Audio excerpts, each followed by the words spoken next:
muna. Makinig pa, huwag mo na bubuksan. Makinig pa, huwag mo na buksan. Bubuksan nyo ang mallows, or ang balat ng mallows, pag nasabi ko na ang word na go. Ngayon po, ang challenge nito, pagkabukas nyo at nasa bibig nyo na ang dulo ng mallows, bawal nyo nang hawakan. Okay? So, dala-dala nyo po siyang kakainin habang nasa bibig nyo. Bawal ang hawakan ng bibig ko, ha? Pagkadikit ng dulo ng mallows sa bibig, bawal ang hawakan. Bibitawan nila siya.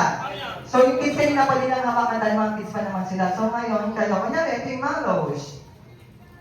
Nasa bibig ko na. Bawal ko na siyang hawakan ng kamay. So, kakainin ko na siyang kakainin. Ngayon, pag nadagdag ang mallows, talo kayo. At kung sino makakaubos ng mallows, ganun din pa rin ang challenge. Pinakaunang mga kaubos ng mallows ang manalo ng...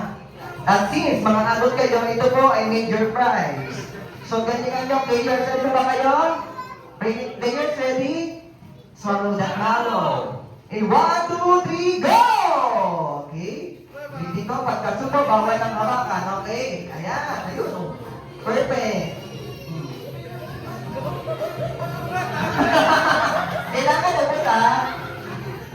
Bawal hawakan, okay? Oh, walang aalis, walang aalis. Sa kailangan kayo, walang aalis. Kailangan, hindi pa nauubos. Walang aalis. Oh, nag-basketball pa. Ayan pa, nakita ko na naman. Okay, congratulations! Second year, sir. Senior prize here, sir. Congratulations po, o, di ba? Nanalo ka ng Alfonso, sir. Ikaw na lang, sir. Alfonso ka. Di ba? Bilis. Picture muna, sir, with Sir Edward and John Jr.